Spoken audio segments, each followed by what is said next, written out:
Bref, on est dans les 4P. On continue. Et on passe la parole donc à notre coordinateur de séance qui va donc introduire les sujets à venir sur merci à la Société française de RL qui a accepté d'ailleurs de soutenir cette année les rencontres internationales de la chirurgie francophone par un don de 5 000 €. Merci de cet effort pour contribuer donc à nos activités. Donc j'ai le plaisir d'accueillir Jean Laco Saint-Guilly qui est notre spécialiste de cette session. Merci. Merci beaucoup. Merci, Président.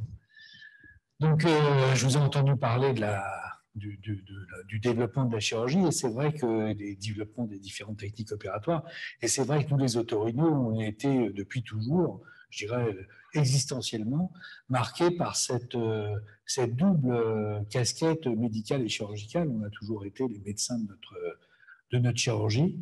C'est à la fois notre force, je pense que c'est ce qui nous a permis d'évoluer, et notamment d'évoluer dans toutes les techniques interventionnelles, endoscopiques, microscopiques, de toutes sortes. On était toujours à la pointe de ça. Et je pense que c'est bien que vous ayez d'abord donné une session pour notre spécialité. Donc, moi, j'étais président de la Société française de RL jusqu'à il y a 15 jours, et je suis maintenant le président, mais j'ai donc Jean-Michel Trillia qui m'a chargé de vous transmettre toutes ces amitiés marseillaises à l'Académie de chirurgie. Et donc, on a l'opportunité d'entendre 5 jeunes talents, comme on dit maintenant volontiers, de la spécialité. On va commencer par une présentation en visio du professeur Verillot, qui est loin, puisqu'il est à la Riboisière. Mais par contre, les 4 autres présentations seront faites en présentiel. Donc, on va essayer au cours de cette présentation de passer en revue l'ensemble justement des domaines très, très divers dans lesquels s'exerce l'ORL et chirurgie cervico-faciale, puisqu'on est à la fois otologiste, rhinologiste, laryngologiste et chirurgien de la tête et du cou. Et notamment, il faut ajouter tous les domaines à la fois de chirurgie comme la base du crâne, dans lequel l'ORL a toujours été très présente, mais aussi tous les domaines médicaux, comme l'exploration des problèmes de surdité, de vertige, de déglutition, de troubles du sommeil, dans lesquels nos surspécialistes s'investissent.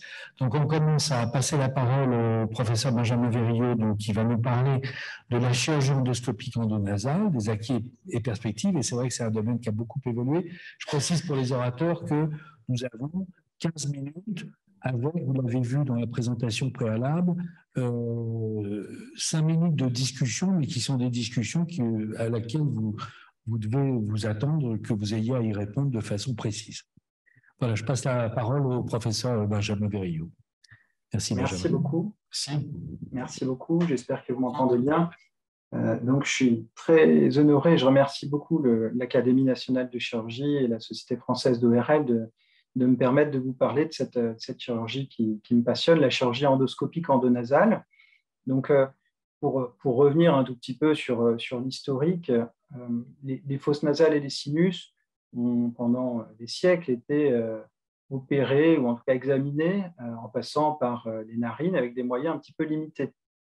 Finalement, on avait un champ de vision qui était vraiment limité en utilisant ce petit spéculum bivalve que vous avez peut-être vu chez votre ORL, le spéculum de Vacher. Et donc, petit à petit, des progrès ont pu être apportés à ces techniques et en particulier l'utilisation du microscope a permis de magnifier, d'augmenter un petit peu la vision, mais toujours en utilisant ce spéculum, donc toujours avec le handicap d'avoir un champ de vision très limité sur les fosses nasales et les sinus. Le corollaire, c'est que lorsqu'on avait une lésion un petit peu volumineuse à opérer, hors de question de passer par cette voie d'abord vraiment minimale, et on était obligé d'avoir recours à des voies d'abord externes qui pouvaient être relativement lourdes pour les patients. Là, je vous ai mis 2 images d'exemples de résection crânio-faciale telles qu'elles ont été pratiquées pour des tumeurs malignes nasocinusiennes. Et vous imaginez bien que ce sont des techniques qui ont quand même une certaine morbidité. Il faut faire une incision transfaciale ou coronale, déposer un volet osseux, ce qui n'est pas anodin parce qu'il y a un risque de nécrose s'il y a en particulier une radiothérapie post-opératoire. Et puis, dans bien des cas, il va falloir faire une rétraction des lobes frontaux du cerveau pour accéder à l'étage antérieur de la base du crâne et donc aux tumeurs qui se trouvent juste en dessous au niveau de l'ethmoïde. Donc voilà, c'est des techniques qui sont quand même assez morbides, avec dans des séries relativement récentes des morbidités, des mortalités qui atteignaient 4%, pour vous donner une idée. Et donc c'est un peu dans ce contexte qu'une révolution est arrivée grâce d'une part à un physicien anglais, donc Harold Hopkins, qui a travaillé sur les lentilles et qui s'est associé à Karl Storz, un fabricant de matériel ORL allemand, pour développer des systèmes optiques utilisables en médecine. Et donc, ces systèmes optiques utilisaient donc, des optiques rigides ou des optiques souples, et puis une fibre qui permettait d'amener la lumière à partir d'une source extérieure, la lumière froide. Et donc, ces applications ont été en premier lieu effectuées dans d'autres domaines que de l'ORL, en particulier pour des cystoscopies. Et c'est en voyant justement l'application aux cystoscopies qu'un chirurgien autrichien de Graz, Messer-Klinger, a eu l'idée d'utiliser ces systèmes en ORL, en chirurgie endonasale. Et avec son élève Heinz Stamberger, ce sont deux pionniers qui ont vraiment fait naître la chirurgie endoscopique endonasale, ensuite rapidement relayée et soutenue par d'autres grands chirurgiens endoscopistes. Je vous ai mis une image de Wolfgang Graf, par exemple, en Allemagne. Donc, le principe de cette chirurgie, il est double. Le premier principe, c'est celui d'utiliser un couloir chirurgical naturel pour accéder à la lésion. Donc, ce couloir chirurgical naturel, c'est la fosse nasale.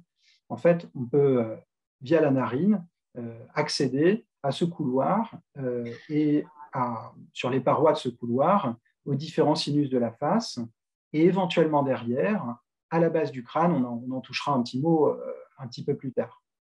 Donc ça, c'est un principe à la limite qui était peut-être déjà celui des chirurgiens qui utilisaient le spéculum nasal et le microscope.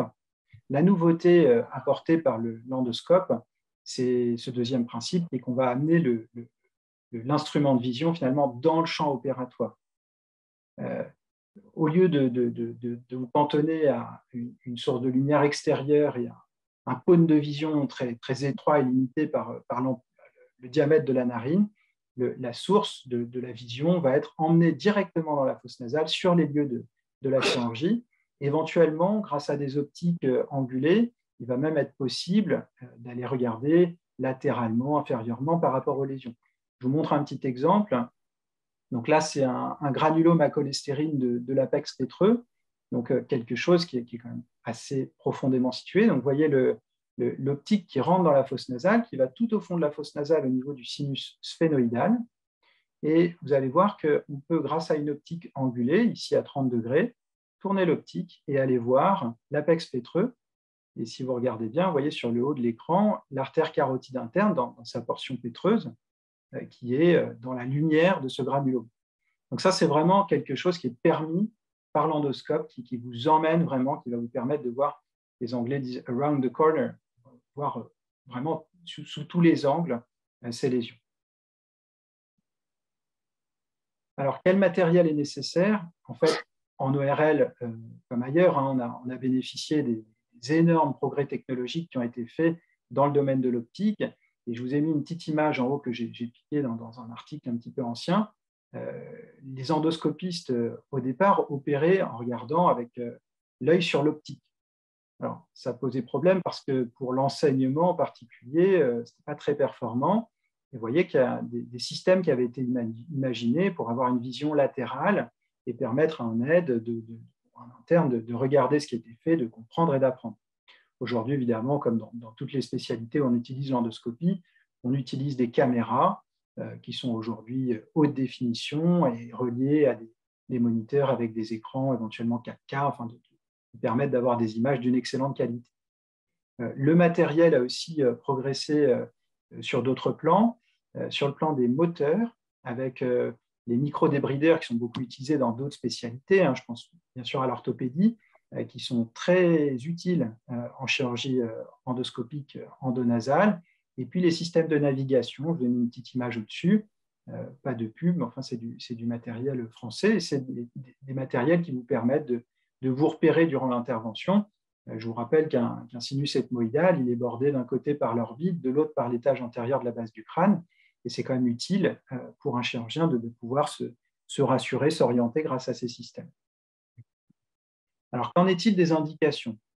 En fait, c'est assez logique, mais les premières utilisations de cette technique ont été faites pour des rhinosinusites chroniques, alors soit infectieuses, alors bon, des sinusites par exemple maxillaires chroniques d'origine dentaire, ou ici un exemple sur la gauche d'un aspergillome, un aspergillome maxillaire. En fait, assez rapidement, la grande utilisation de l'endoscopie angulonasale a été celle des rhinosinusites chroniques avec polype. Là encore, c'est une terminologie anglo-saxonne. En France, on dit en polypose nasosinusienne. Et on a pu opérer ces polypes qui étaient souvent opérés de façon très limitée avant l'apparition de l'endoscopie. Donc, le but dans cette technique, c'est d'enlever les polypes, bien sûr, puis d'ouvrir l'ethmoïde, c'est-à-dire le sinus dans lequel se développent les polypes. Et c'est un peu surprenant, mais je crois que c'est souvent un peu le cas en chirurgie, quand il y a une technique aussi innovante, son bénéfice n'a pas été prouvé tout de suite par des essais cliniques randomisés, etc. En fait, la technique était tellement performante qu'elle s'est imposée. Et c'est amusant, mais c'est seulement récemment, vous voyez, un papier de 2002, qu'on a vraiment montré le bénéfice de la chirurgie endoscopique endonasale dans la polypose nasosinusienne, par comparaison avec des approches médicales.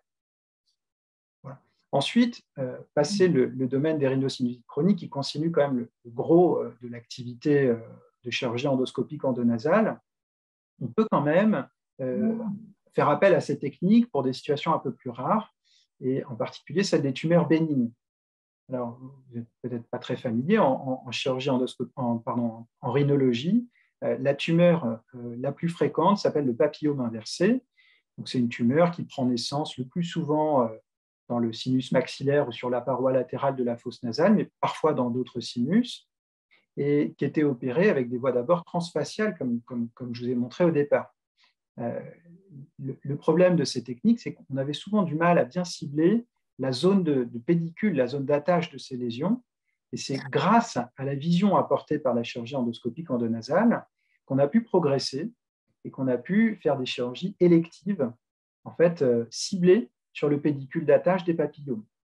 Et donc, dans des très grosses séries, on a pu montrer que le taux de récidive était inférieur par ces techniques endonasales, par comparaison avec des voies d'abord externes. Il y a un papier vraiment très important qui a été publié dans le journal Rhinology en 2010, et qui était ce qu'on appelle un position paper, qui était vraiment un papier de consensus européen et qui a enfin mis l'endoscopie comme première option dans la chirurgie des tumeurs de la fosse nasale et des sinus, un exemple d'ostéome également opérable par voie endoscopique. Merci. Et assez logiquement, ces techniques ont ensuite été essayées dans la chirurgie cancérologique. Alors, en cancérologie, il y avait pas mal de réticences devant ces techniques parce qu'elles imposaient de faire une chirurgie qui était fragmentée. C'est-à-dire que, par opposition avec l'idée habituelle en carcinologie d'une résection en monobloc, on avait ici la nécessité de débulker, de dégrossir la tumeur pour identifier sa zone d'attache et pour l'enlever également de façon oncologique. Donc, c'est là encore un peu peut-être surprenant, mais c'est seulement de façon rétrospective qu'on peut aujourd'hui valider ces techniques endoscopiques dans les cancers des sinus. Et je vous ai mis un exemple d'une publication très récente de 2022 qui met en commun des séries multicentriques, des séries de plusieurs équipes, avec près de 1000 tumeurs malignes au total, et qui valide de façon assez claire les la sécurité oncologique de ces techniques endoscopiques. Et donc, c'est un peu comme ça, de façon rétrospective, qu'on valide ces techniques avec aujourd'hui des recommandations qui sont faites. En France, c'est le réseau d'expertise français des cancers ORL rares qui travaille sur ces recommandations pour les cancers sinusiens et qui a écrit noir sur blanc que la chirurgie endoscopique était l'option de première ligne dans ces lésions. Je vous montre un petit exemple, hein, je ne vais pas vous mettre 50 000 vidéos, mais je vous montre un petit exemple de cancer de l'ethmoïde. Ici, on est dans une fosse nasale, donc vous avez la vision en fait par en dessous, avec la base du crâne qui est ici visualisée en haut. Et vous voyez qu'on peut, lorsque la tumeur est bien en contact avec l'étage antérieur de la base du crâne, faire une résection oncologique en enlevant la partie sinusienne de la tumeur, puis la partie osseuse de la base du crâne, donc ici les lames criblées, hein, vous voyez, qui commencent à être mobilisées. Et puis, je vais avancer un petit peu, mais on peut à la fin arriver à une résection qui est durale. Voilà, et donc vous voyez, la résection durale se poursuit avec le lobe frontal qui est exposé, hein, les gyrus droits du lobe frontal. Et ici, vous voyez une coagulation et une section des pédoncules olfactifs permettant de faire l'exérèse de la lésion. Donc, on a aujourd'hui la possibilité en endoscopie de faire des résections oncologiques en arrivant par en dessous, par opposition à ces voies d'abord antérieures ou hautes que je vous avais montrées au départ. Évidemment, derrière, il y a une plastidurale. On va pas, voilà, il faut recréer l'étanchéité. D'une façon générale, ce développement de la chirurgie endoscopique pour la chirurgie de la base du crâne a été aussi rapidement perçu par les ORL et par les neurochirurgiens. Je crois que les premières lésions, entre guillemets, à cheval comme ça sur l'étage intracrânien et l'étage nasosinusien, ce sont les brèches qui ont été opérées dès les années 90 par voie endoscopique. Les tumeurs de l'hypophyse ont été opérées par voie endoscopique avec une première publication française par le professeur Roger Jankowski, qui a décrit une exérèse par voie endoscopique d'un adénome hypophysaire. Et puis maintenant, des chirurgies également intracrâniennes pour des tumeurs comme des méningiomes ou des craniopharyngiomes, d'autres lésions intracrâniennes qui sont opérées de façon courante par voie endoscopique. Alors, quelles sont les limites de ces techniques? En fait, vous l'avez peut-être un peu perçu, mais il y a eu vraiment un élan autour de cette chirurgie depuis plus de 20 ans maintenant, et on a l'impression que les limites sont sans cesse repoussées. Là, je vous mets quelques exemples de limites qui avaient été affichées dans le papier des recommandations Position Paper de 2010 sur les tumeurs nasosinusiennes. On disait qu'un envahissement intracrânien n'était pas opérable par voie endoscopique, qu'un envahissement orbitaire était également une indication à une voie ouverte, qu'un engainement de la carotide n'était pas accessible à un traitement endoscopique. En fait, ces affirmations de 2010, on peut peut-être les rediscuter aujourd'hui. Vous voyez ici un ostéome intraorbitaire qui peut être opéré par voie endoscopique. On a les outils et l'expérience maintenant qui permettent de mener à bien ce genre de lésion, de chirurgie. En bas, un exemple de carcinome adénoïde kystique qui a engainé la carotide interne. Et vous voyez que dans des situations très sélectionnées, on peut emboliser la carotide interne et faire une exérèse oncologique également sur ce type de lésion. Donc voilà, les limites sont vraiment repoussées et les enjeux, ça va être bien sûr de continuer les progrès techniques pour augmenter le champ des possibles, que ce soit dans les approches chirurgicales. Et je vous ai mis ici un exemple d'application de la réalité virtuelle, avec des navigations, des systèmes de navigation qui sont couplés à des systèmes de réalité virtuelle et qui vous permettent de planifier la chirurgie. Je crois que ça a été évoqué lors des rappels des sessions précédentes. Et puis des systèmes qui vous permettent de favoriser les résultats fonctionnels. Ici, par exemple, un stent qui délivre des corticoïdes de façon prolongée sur plus d'un mois pour des rhinosinusites chroniques.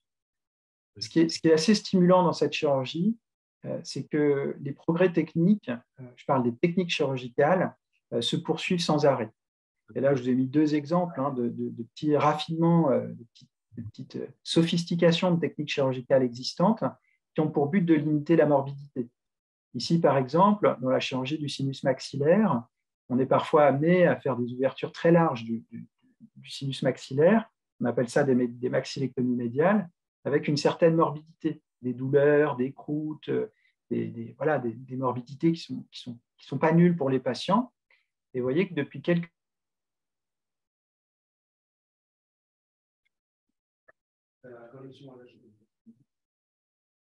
L'élection légère, tu prends la suite. Alors, je prends juste la parole pour dire que ce qui représente, c'est quelque chose d'essentiel, c'est-à-dire qu'on est passé d'une chirurgie transfaciale qui n'était pas une chirurgie cancérologique, qui était une chirurgie dans laquelle finalement il y avait beaucoup de morcellement, Benjamin l'a dit, à une chirurgie endoscopique et véritablement carcinologique, avec des extensions possibles, y compris en intracrânien ou en intraorbitaire, ce qui montre, enfin c'est une réalité, c'est pas, il ne montre pas des éléphants blancs comme ça, c'est vraiment des choses qu'ils font de façon quotidienne et qui a été diffusée sur la je suis en train de...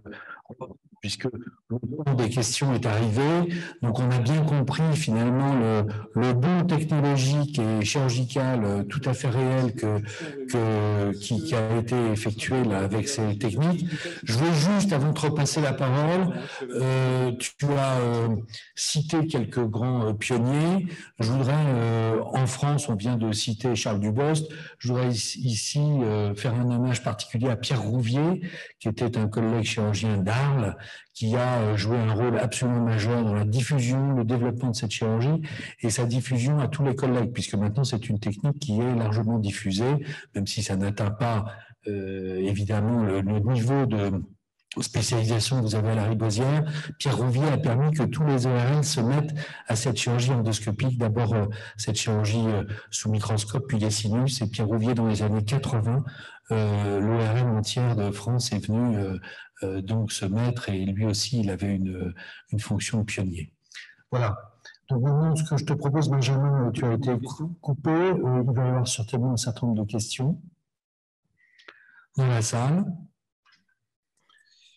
Je voulais souligner l'apport des collègues du CHU de la Riboisière.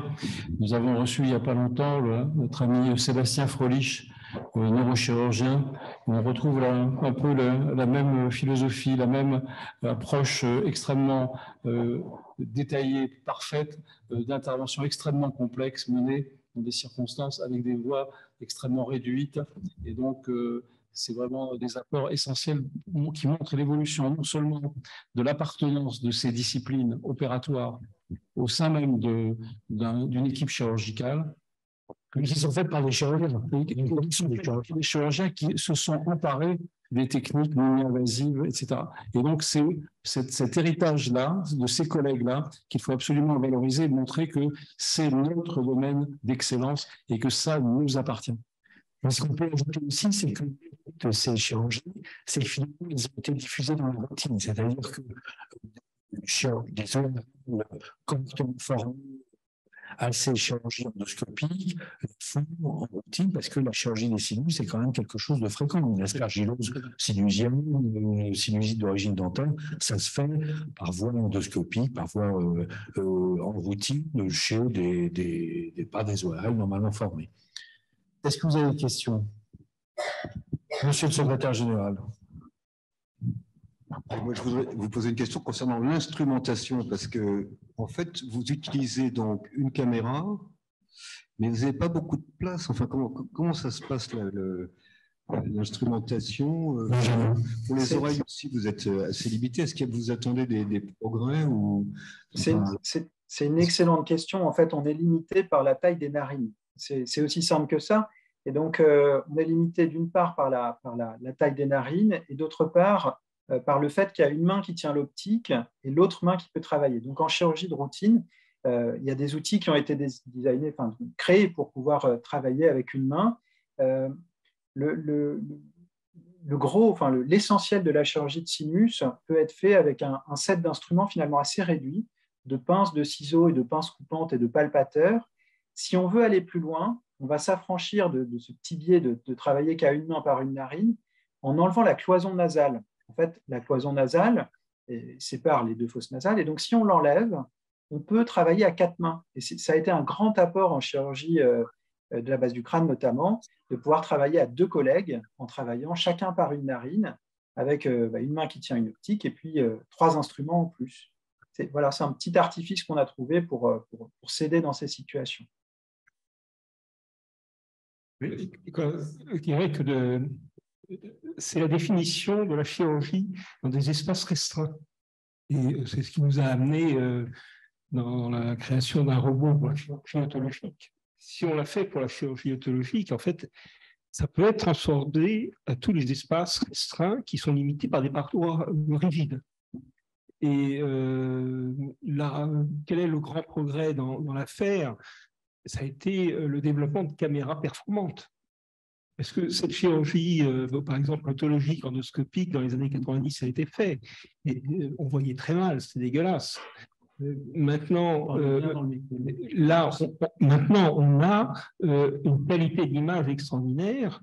On est encore limité parce qu'avec le 3D, les endoscopes sont souvent trop larges pour pouvoir opérer dans les espaces les plus restreints. Mais, et nous, on a défini en autologie, avec la mise au point d'un robot, de pouvoir tenir l'endoscope, ce qui fait que même dans un espace restreint, on peut avoir un endoscope et opérer à 2 mains. C'était ça la progression. Et c'est vers ça vers lequel on va tendre, parce que la chirurgie à une main, bon, il y a eu un concerto fameux après la Première Guerre mondiale, mais c'était que la main gauche. Merci beaucoup.